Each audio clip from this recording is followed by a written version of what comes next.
Yeah. That's why I forgot my ring light. Well, what can you do? Had too much shit in my hands and left the fucking house. Well, you can't remember everything. You remembered your hat. I'd forget my gosh darn dong if it wasn't bolted onto me. Well, so you carry it wherever you go. It's one of those things you hope you never have to use, but you'll be awfully glad you have it when you need to. Yeah, better to have the gun and not need it. That's right. That's right.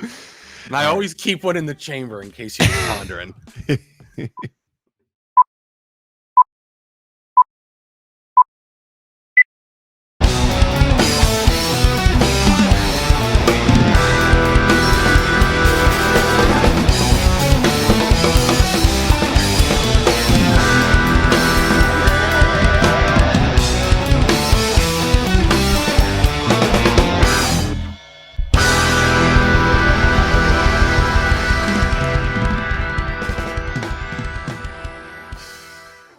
Hello, welcome back. It is week 147 on Out on That Line podcast. I'm Jeff with my co-host Alex. As always, Alex, how you doing this week? There will come a payday. Hallelujah, what a payday. There will come a payday someday. And you know who said that? Uncle Baby Billy. And we're going to be talking about another Baby Billy later in the show. But first, Jeff, what were you going to say? I was going to say we are going to be talking about Uncle Baby Billie Eilish today. You're damn right. Yeah. There will come a payday, and that payday is today. It is this day. Yeah, hotly anticipated album. Very excited to talk about this one. We normally just text to be like, hey, you good for the same time this week when we record? And rarely do we talk much about what we're going to say, but we both said how excited we were to talk about this album. But first, Alex, do you want to play a game? I was born to play the game. All right. So we tried this last week, and I think it went pretty well for a test run for the old test balloon. This week, got it refined a little bit. So the idea, Alex, is we're going to pick a year. I'm going to pick a year. You don't know what year that is. You're going to find out. Hopefully you guess. I'm going to give you some clues. I've got 7 of them to be exact. I've tried to organize them here in kind of ascending order as far as, or I guess descending order from difficult to easiest. So as we get further in the game, give you a little bit more of a chance to get that correct answer. Now, I'm hoping we got this structured well. I think we also narrowed down that if you guess a year for any of the clues, we move right on to the next clue. Okay. So you can do your thinking, you can do your reasoning.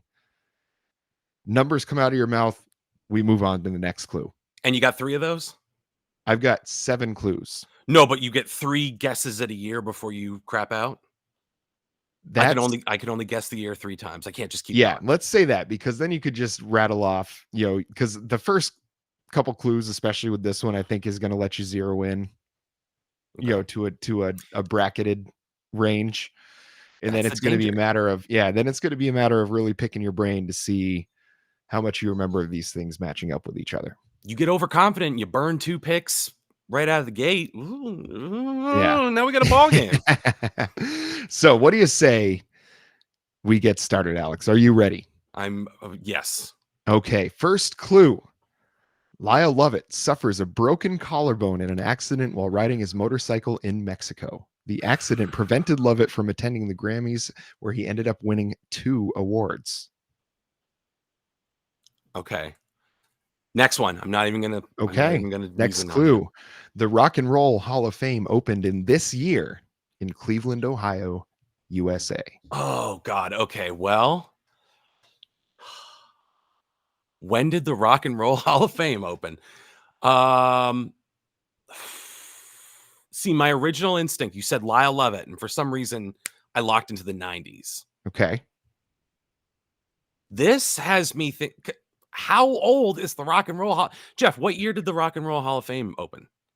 Well, that's a good question, Alex. And I was hoping that you would know the answer. I was hoping you would tell me. But we are going to move on. And this one, if you know one of a related date to this may give it away for you. So Jerry Garcia, of a band you may have heard of called the Grateful Dead, also Jerry Garcia Band, passes away of a heart attack at age 53. Okay. I know we're firmly in the 90s now. We are somewheres in the vicinity of, you said numbers come out of my mouth. It's a range, though. I'm not doing a specific year. It's a range. Yes. And So I'm talking out loud. the decade thing, that's okay. Okay. When it's a specific year, we move on. Okay. All right. Next one. Good to know. Tejano singer Selena is shot and killed by Yolanda Saldivar, her former personal assistant and former fan club president. I feel like they didn't need to put former there. I think that was fairly obvious. She thought of that. Who had recently been fired for embezzling money from the fan club. Not much of a fan after all. Yikes. Okay. There's two dates. There's two particular dates that are sticking out. I'm going to use one now. 1997. Columbia, South Carolina band Hootie and the Blowfish hit the U.S. top 10 for the first time with their single Hold My Hand. Oh, God. Do you know how many times I've performed that song? Is this one you're familiar with, Alex? It's the dulcet strains of me bleeding out of my Oh, God. I'm going to burn another year. 1994. Oasis released their single Wonderwall. I'm screwed if I guess another year. It's not 1994. It's not 1997. It's somewhere in there. It's somewhere in there. I know that. I know it. I know this to be true. I got a 50-50 shot. If it's not 94 and it's not 97. Well, there's a lot of other years outside of those. How many? I'm so convinced it's in that bracket, though. How many more clues do I have? You have two more clues after the one I just read. Give me another one. Backstreet Boys' debut single, We've Got It Going On, released on September 11th of this year. Oh, my God. Okay, well, not that year.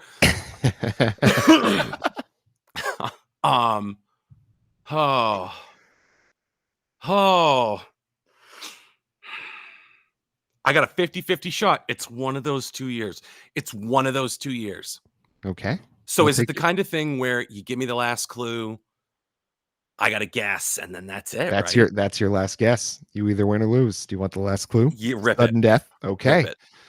Swedish Eurodance group Rednecks mix country music with electronic and score a massive worldwide hit with their cover of the American folk song, Cotton Eye Joe. 1996. I am sorry, Alex. You have lost the game this week. The correct answer was 1995. Oh, God damn it. God damn it. All the hell. Fuck.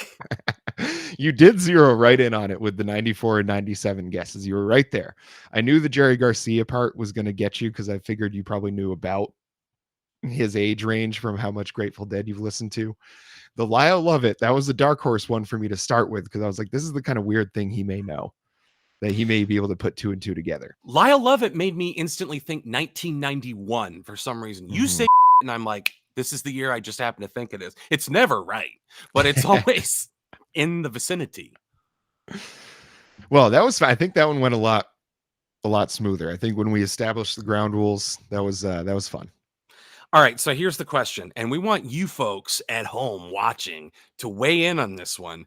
Do we go for the hat trick? Do we finish out the series and Jeff does this to me again next week? Or am I doing one to Jeff? Ooh. You can let us know. If you know us personally, just contact us personally. That's the easiest thing to do. But if you don't, then you should leave a comment on this video at youtube.com/C/out on that line. Folks, every week we find ourselves in the same spot. And every week I tell you, how do you crawl out of this bucket of syrup? How do you get out of this one? You really stepped in it this time. What's the answer? It's youtube.com/C/out on that line, where we have tons of great content. It's top-notch stuff, Vic. Just trust me on that one, okay? So just get through there, peruse some stuff, like, subscribe, notifications, comments, positive thoughts and affirmations. We'll take it all at youtube.com/C/out on that line. That was wonderful. That was nice. You got that right in there with the game. Tuck it right away. Put it in a nice little package. It was well done. They're always good, but that was especially well done. Seriously, people should tell us that, because if you let us pick, Who knows? Yeah, and I did the little random number generator thing, little spinny wheels. That was fun. I will say I cheated because the first year that I got was like 1953, and I was like, that's not going to be any fun. I'll take a second Yeah, spin, and I like the second option a lot better. It worked out very well. beauty. And I tried to get a little bit more of the kind of newsy side of things rather than just straight up, this band released a song in this year, and this band released an album this year. This band went number one for the first time this year. Tried to get a few more of the little news bits and bites in That there was for you. good. The Yeah. Selena stuff was good. I'm like, oh, a famous event that's musically related. Yes, that was the idea. I Pretty just good. typed in like 1995 music scandals. That was number one. Hey, there you go. Well, what do you say we talk a little bit about, well, maybe a lot of it, about the new Billie Eilish album, Hit Me Hard and Soft. Now, this was overall, I think this was one that, we've talked about and mentioned that it was coming out. I think we probably mentioned it on the podcast a few times. We've done both of her other albums to generally positive reviews. Actually, did we do when we all fall asleep, where did we go? Or that might Nope. have come out just before we started doing the podcast in general, but we Came have out talked before doing this. we have talked about it quite a bit, I'm pretty sure. And also, what was the second one called? Happier than ever. Happier Than Ever. I don't know why that album just complete blank space in my brain. I remember all the songs Right on it. I good. remember the episode. I was a little less positive on that album than you were. I think you were really excited about it. And as time's gone on, I've gotten way more excited about that album. I do like her first one a lot. I think it was a pretty groundbreaking effort as far as the type of pop music that was out at the time and was really popular. Songs like Bad Guy, Bury a Friend, those songs they just sounded different. They were ominous. They were a little spooky, and I think that was something that was a great juxtaposition to kind of at the time we were getting a lot of the One Direction and very poppy, that bubblegum kind of pop song, the Bleed Over from the 90s and early 2000s. And I think it was a really, really refreshing album. The second one I think was really, really anticipated, and I think for a sophomore album was really great. This album, I think, because those two had been so well received, was even more anticipated than even the second one was. I think there was a lot of blogs that I see that normally might take a couple days to release a review of an album, and they were all day of release, like popping these things out. So there was a lot of folks waiting for this album. We were waiting for this album, and I'm glad we finally got it. I don't know what your expectations were coming into the album, but I'm wondering, generally where they met, where they exceeded. Where do you stand? They were completely and wildly exceeded. This album sucked. No, I'm kidding. That what a payday that would be. No, it took me by complete surprise, and yet it's not as like off the wall and unconventional as you might think. I think it solidifies her and her brother, Phineas. Yeah.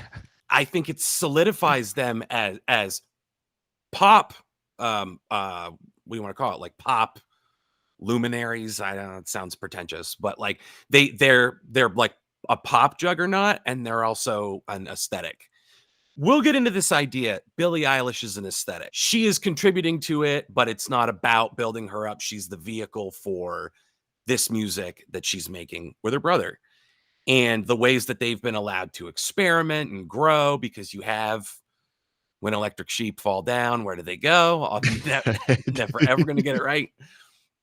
So I don't even try. But like, you have something like that, which clearly was experimentation. And Billy just became the face of it because she was doing the weird breathy thing, because they were trying out how that would go. I don't know if Phineas can sing, but it was clear that like Billy had something going on. And she became the face of their aesthetic, which is this sound that they've developed, which no one else is doing.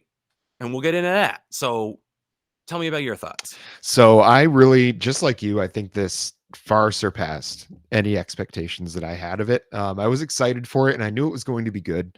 And I think the reason that I was most excited for it, and this is something I didn't find out until like almost like right when it was coming out, is I kind of realized like, oh, there hasn't been any singles. And that was a very specific choice that she made, to release this as an album so that it's enjoyed as an album. And we always talk about on this show that a great album is always going to be get better than a collection of singles, which, they can be great singles, but if you don't have a cohesive vision and a cohesive like kind of theme throughout your album, and it doesn't have to be all the same kind of music, same instrumentation, the same storylines, it just has to have the same vibe. And I think you kind of touched on Phineas and Billie Eilish being kind of a an aesthetic. I think that really rings true here. Now they do explore some very different genres of music. I think if you're looking at songs, let me pull up the titles here so I don't get them wrong. So the song Chihiro, I think is how you say it, Chihiro, and then going right into Birds of a Feather. Those are two such drastically different songs, but yet still feel like they're part of the same project. Being able to do that is, as much as for me, jury's out on Phineas as far as what he's like as a person. Billie Eilish, I think everything I've seen is great. She seems pretty level headed for the amount of fame that she's achieved so far, and probably more to come. Um, but I really just such a it's such an experience to listen to an album like this and have such drastic swings between, oh, this is just a really nice like love song. You have a song like Lunch, 2 songs before Birds of a Feather, which is like they're both love songs, but just very different different categories of love, I suppose. And it's just, but they're both equally as good, and they both deliver the same feeling and same vibe and everything. And that's one thing that I think is so hard to achieve. I think that's where Dua Lipa knocked it out of the park with Future Nostalgia. And on, what was it, Endless Summer? Was that the newest Radical album? Optimism. Radical Optimism. Again, album titles. Whatever. Yeah, was that the Miley Cyrus album?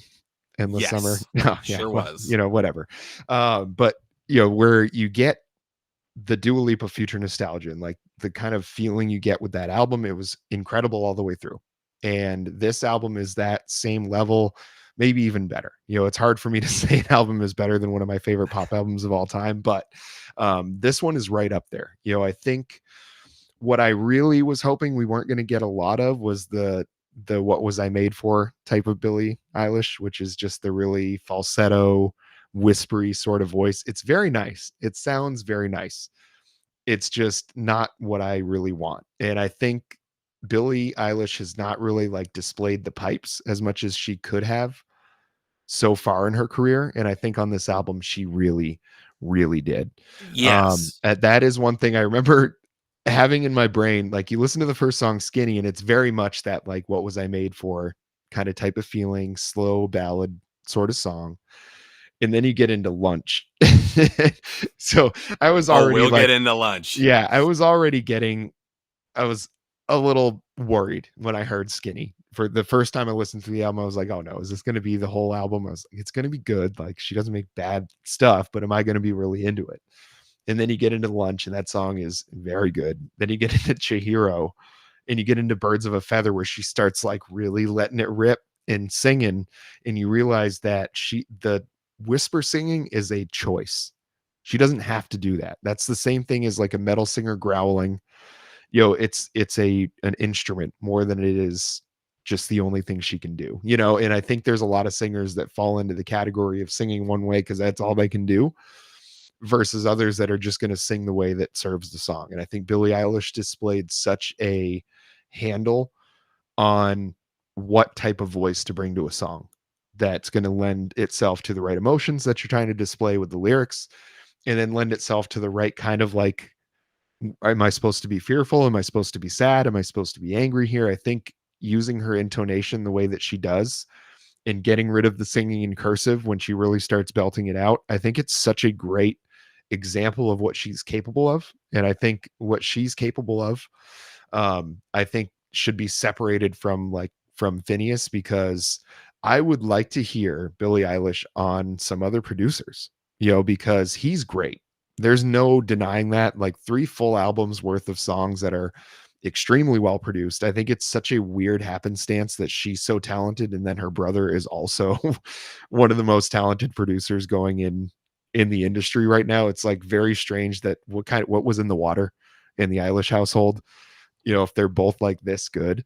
Um, I want to see, having heard this, I want to see Billie Eilish like spread her wings even further. Like this album was such a good example of taking those further steps to like do things that continue to be interesting to you and that still remain true to, kind of what your fans have gotten used to so far. And it's really interesting. At the end of the day, you can technically say this is a pop album. Not in the same sense as Dua Lipa, not in the same sense as a lot of stuff, because you talk about spreading her wings and pushing herself.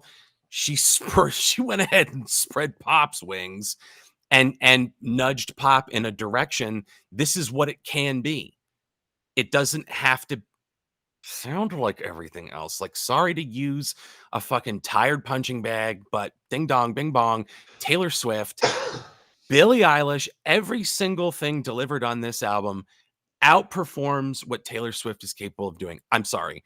Everyone's like, oh, she's a prolific songwriter and a talented one. It's overwritten. She's the Stephen King. Sorry, Stephen King. She's the Stephen King of pop. Billie Eilish is coming in here with her brother. Give them both credit. And they're just not doing more of that. They're not putting a hat on a hat, but they are like mixing interesting elements. So you get this album, it starts and Skinny. I'm like, oh, it's going to be Billie Eilish does Wise Blood. Because I thought it was going to be a lot of the like ethereal whispering. Mm-hmm. And I was ready for it. I was like, hey, that's a thing that she does well. You can tire of it a little easily, but I'm on board. And then, like you said, you snake into lunch, you pop in for a brief lunch, you leave different than when you came before. We'll get to lunch. We'll get into the lunch, the hot lunch.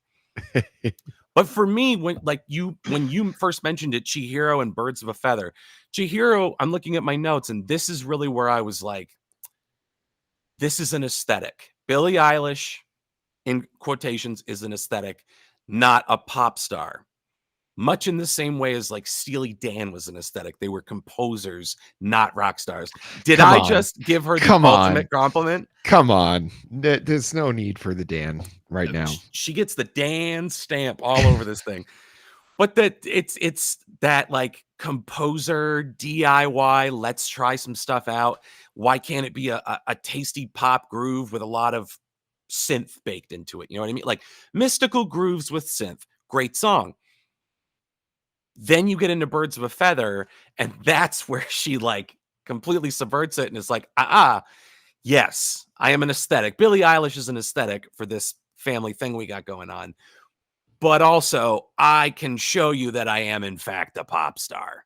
And that's what Birds of a Feather accomplishes. It's got this like very distinctly 80s pop structure, like to its bones, a straight up pop song. And it's perfect. It's interesting. It's genuine. I didn't know where it was going. It's a big thing I've realized about a song is like, I love not knowing where this is going to go, and not in a weird, like, sorry to dunk on him, Post Malone and Austin way, where it was just, my flowers are wilting. And I'm like, not for me. But this is where Billie hits us with the pipes. And she lulls us into a false sense of security. And we're like, oh, cool. It's going to be like a sonically experimental. No. She's going to do some pop shit, and she's going to sing like a pop star. And she does it, especially lets it out on Birds of a Feather. And it's fucking great. It's a fucking absolutely great voice. So the fact that she can do that, the fact that she can take it in like a tender, almost like musical theater direction, the fact that she can do the dusky, breathy voice. She's got a lot. Like if you look at Bad Guy to now, and people were shitting on Bad Guy like this low effort Gen Z bullshit. How big of a piece of crow do you think you can eat right now? I'll throw it in the oven and I'll put a baked potato in while I'm at it, and you can chow down. That's the thing is like, I don't know how you could hear like the beat to Bad Guy, like after she says duh and it does the boo, boo, boo, boo, boo, boo, boo. Like that is such a good beat, like such a good beat. And how you hear that and you don't like that doesn't do something for you, you're all wrong for me, I guess. She does like Wildflower is great. The Greatest is Mm. great. L'amour de ma vie is great. The end of the album, Bittersweet into Blue, it gets so weird and so good. Like that's the thing that I feel like she's so willing to go into just a completely strange area just because they're like, well, let's see if it sounds good. And when it's Yeah. Phineas and her doing it, it seems to always sound good. So it's like a perfect storm that they have in that the fact that they're able to, I mean, it's just imagine like your sister was just as involved and just as interested in the same exact things you are, and you guys got along and could collaborate at that level like they do. You can't even like really picture that. I can't picture me and my sister doing that. Like the fact that they are so in tune, like he just knows how to create a song, like a song structure that she knows that she will just fill up with every kind of texture that you need for that song. Like it's a words and music kind of thing, you know, like Eddie and the Cruisers. Like it's definitely that sort of situation, because I think she's credited solely as the songwriter on almost every song on this. So when it comes to like the lyrics, that's all her. Oh yeah. And I think Birds of a Feather is such a great example because it hits on a few things. It shows, yes, she's a pop star. Like I love the way you put that. She's just like, let me just show everybody like what time it is when I decide what time it is. And you listen to the like the refrain and the chorus and everything. Birds of a feather, we should stick together. I said I'd never think I wasn't better alone. Can't change the weather, might not be forever, but if it's forever, it's even better. It's just like when you read that and you hear it in the song, you're like, that's really nice. That's a really nice sentiment. But let me tell you about the verse of the song. I want you to stay till I'm in the grave, till I rot away, dead and buried, till I'm in the casket you carry. If you go, I'm going too. Because it was always you. And if I'm turning blue, please don't save me. Nothing left to lose without my baby. Like that's some like Hosier kind of witchy dark matter sort of stuff. You know, Very that dark. like that to me is such a good juxtaposition with the chorus and the refrain and those like the birds of a feather. Like what a nice sentiment that is. After she had just said, like, I literally am gonna die if if I don't have you. And if I die, I hope it's with you. You know, it's just like such a dark and light sort of situation in that song. And it's just so good that they find a way to make everything just match up so well. Like nothing ever felt out of place on this album. Yeah, and there's a lot of, like, dark stuff, but it's not maudlin, you know what I mean? It's Mm-hmm. not, like, dwelling on this like, there are a lot of big emotions and a lot of, like, brutal imagery on this thing too, but, A, they're couched in a lot of different sounds. Like, she managed to fit in quiet storm, synthwave, dark wave, electronica, house music, like, there's a lot of different stuff going on that like really elevates the emotions of the song in a very authentic way. Um it's you just believe every word of this without it like going over the top. I love Olivia Rodrigo. Her music is very honest but very dramatic. Mm-hmm. Like that like Vampires are a dramatic song. Yeah. Everything on this is just like, what if you could be trapped in Billie Eilish's headspace for 37 minutes? And it's 37 quick, beautiful minutes. I could have stayed twice as long. Taylor Swift, by the way, had the audacity to release her fucking deluxe version of the Tortured Poets Society. It's 2 hours long. No. No, thank you. No. Not in a world where Billie Eilish is committing herself to 37 minutes of absolute magma. Um, so you have these great different sounds, bringing Quiet Storm into pop, having like four on the floor disco beats and some of these things in pop. I didn't know that I wanted that or that that could be done, but it was. And if you think it's weird to have my mind like blown by this album, I'm taken with its craftsmanship. I'm taken with how painstakingly and lovingly made it is. No, is it inventing the wheel, reinventing the wheel? Absolutely not. Is it weird shit like Gay Guitar or Frank Zappa? No, it's not. I haven't mentioned Frank Zappa in a long time. But it's unique, it's authentic, it's interesting as all hell. And we now, I think, need to transition into some of the more thematically daring stuff, I think, for her. And that's the trick. It's daring only in the sense that it's audacious, but it's not her necessarily making a statement. And there's Mhm, nothing wrong with like Nina Simone, artists reflect the times you want to like get political and be brash about something. Good for you. mhm. Sometimes people fall flat on their face trying to do it. They'll try to write like protest songs and stuff, and you're like, you sure about that? But you have two very, very audacious songs on this one in the form of The Diner Mhm. and Lunch. Yeah. Jeff, take us into a little discussion about Lunch. Oh, I want nothing better. Let me put up the lyrics for that one here. Okay, so lunch. You're coming right off the back of Skinny. You know, really a slow opener. If you've been like everybody else on planet Earth and heard "What Was I Made For" 5 million times in the last 2 years because of that goddamn Barbie movie, um, which I thought was a good movie, I but like Barbie, yeah. yeah, it was a good movie. Um, she starts right out. So first, like the song is definitely it sounds different than Skinny. Like all of a sudden you get this almost like little funky, almost like a 70s song. I don't even That know how to four like on the floor. yeah, like I don't know how to really even describe like you're gonna be much better at describing like the specifics of that. But right at the beginning, the very first line, I could eat that girl for lunch. Yeah, she dances on my tongue. And I was just like, "Oh, okay, that's where we're going. All right."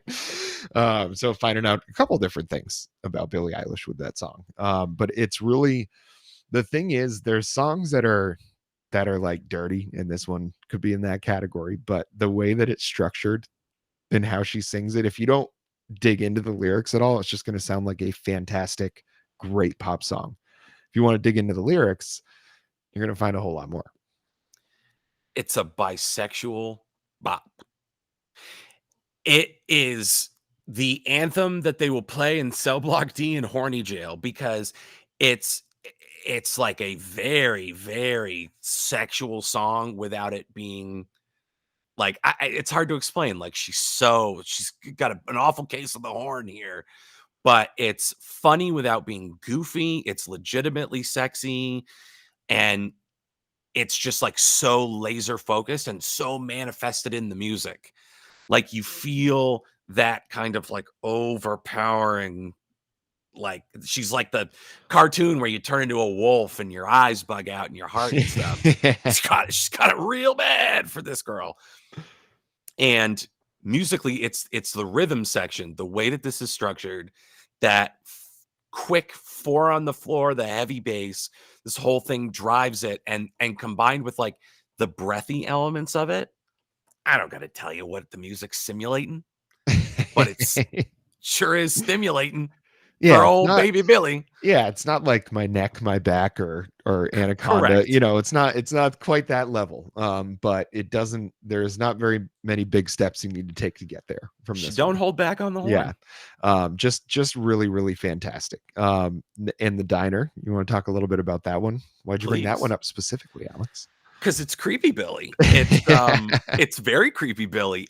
And again, this one to me was like, she threw Lunch out like a week before this came out. No singles until like a week ago, and then she just tossed this out. And I hadn't listened to it, completely came and went because I was waiting for the album. I didn't even realize. So, A, what a crazy thing to put out as the lead single. Awesome. Great.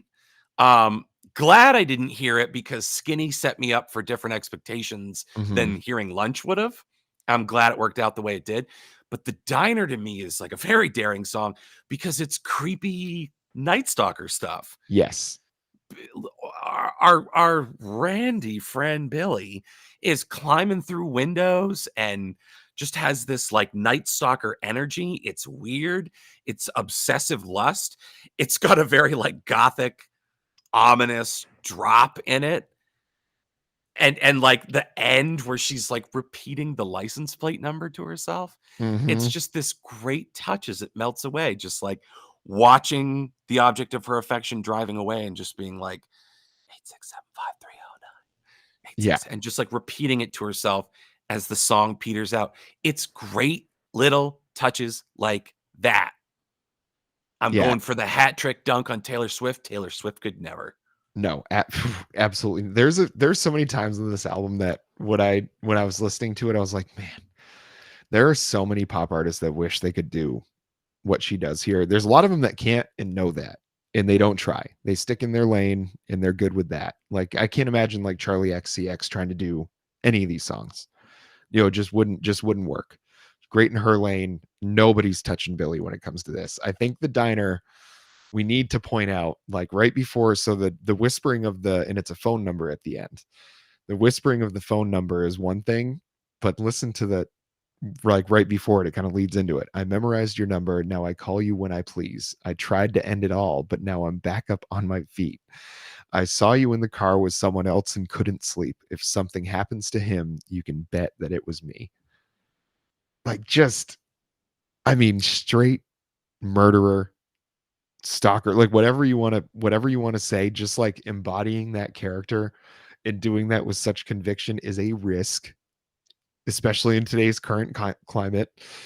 But it fits so perfectly on the album with the just range of emotions and kind of expressions that she does throughout the album. Something this kind of wild and crazy was not unexpected by the end of this album because of everything she'd done previous to it. If this had been how she let off, you'd be like, oh, what are we what are we getting into Yeah. here? But I think being able to listen to the album all the way through and hearing the ebbs and flows of the emotions and like how intense it can be and how soft and like delicate it can be. And then you get to the diner and you're like, oh, straight up, like so in love she's gonna kill him. This is like some Fatal Attraction type stuff here. Like really, really, like just so good, just so interesting and so good. It's Kill Bill. I just killed my ex. Like Yeah. a similar mood. Hey, you had SZA, Casey Musgraves. You had a lot of people talking about their Saturn returns. So there's thematic unity there. And then we have, killing your ex and their lover too. It's a hot year for double murders, apparently. Romantic double murders. Um, and that's the thing about a song like The Diner. You have to remember it's not an endorsement of that kind of behavior. It's a point of view, it's a story. Hmm. But there are so many people that are so goddamn dumb and take things like that as an endorsement, and they can't appreciate it for what it is, which is a weird little fucking song on an album full of weird songs and weird choices that weren't made for weirdness sake. They're great. They're genius. They're like, I wouldn't have really thought to do that. This is very interesting. There's one thing that really didn't come together for me on this one is Bittersweet. It was Hmm. indeed like a sweet, and it kind of lost me because it moved a lot, but everything felt like bites, licks, and tastes. Like it was kind of like what Kings of Leon was doing last week, where it'd move on to something. I'm like, oh, this huge wall of like John Carpenter's synth. This is fantastic. Hmm. And then it goes away and it's something else. So that one for me was not as satisfying as literally everything else on the album. But even that, I'm like, oh, I appreciate what you're trying to do. Hmm. Um, it's a testament to the strength of their ability to experiment, of Billie Eilish's songwriting, of Phineas's production, of their collaboration, of their vision. Because Happier Than Ever took it in a very like serious adult kind of direction for Billie Eilish. This felt like this moved back, not backwards in terms of the stretch or the quality of the material, but kind of the age Hmm. perspective. Like this felt very situated as Billie Eilish. Happier Than Ever was a little precocious, Hmm. and this great album. And this one just felt like an album for its place and for its time. Uh, Early contender for me for potentially my favorite thing we've listened to this year. Yeah. An enthusiastic buy it. Yes, absolutely, absolutely buy it. This one, I think it's going to go down as one of the best albums of the year. I mean, regardless if it wins album of the year, I'm not sure what else is on the docket. So coming up this year, but it's it's really good all the way through. You should listen to it how she released it and do it top to bottom. Now I know there's going to be songs that come out as singles because they're just going to. It's Billie Eilish. She's one of the worldwide superstars. Like obviously they're gonna come out. But absolutely buy it. This album was fantastic. It moved in so many different directions, all of them interesting. And I can't recommend it enough. It was a really good experience. Loved it. If you're asking me, should you buy it? Absolutely do it. Absolutely do it. Well, Alex, was there anything else this week that you had burning on your mind you wanted to talk about? Oh, it's burning me. All right. I would like to make a brief announcement, a brief one. You'll notice that I really went after Taylor Swift tonight. Getting it out of my system because we did have a listener say that they wanted our take on Taylor Swift. I'm not going to put you through that. I hate myself enough that I am going to listen to all an hour and 7 minutes of the Tortured Poets Club. I'm going to do it. And I'm going to walk into this as open-minded as I possibly can. And that's tough, but I'm going to, journalistic integrity, motherfucker, I am going to do it. And I'm going to be fair. I'm going to look for things to like, not wait for things to hate. Just putting it out there. I don't know when I'm going to do this, but it's going to happen. Okay. Set your DVR. Well, in terms of that, I would like to point out before we take off for the week that Billie Eilish is producing this album on recycled black vinyl. And that's it. Because she says it's a terrible thing for the environment to produce the amount of plastic that we do. Do you know how many variations of Taylor Swift's record she has released? I'll guess 7. I think it's more than that. I think Target's got a couple exclusives. I think Walmart probably does too. She came out with the like deluxe edition of it like 2 days after the first album came out, making her fans feel like they're missing out if they're not buying every single one of those. So the consumerist mentality is not coming from Billie Eilish. So absolutely 100% buy Billie's album. Don't bother with the other one. Absolutely. Deluxe edition. That's like saying I had deluxe edition diarrhea. Who would want that? Well, statistically, some folks are into that. Until next time.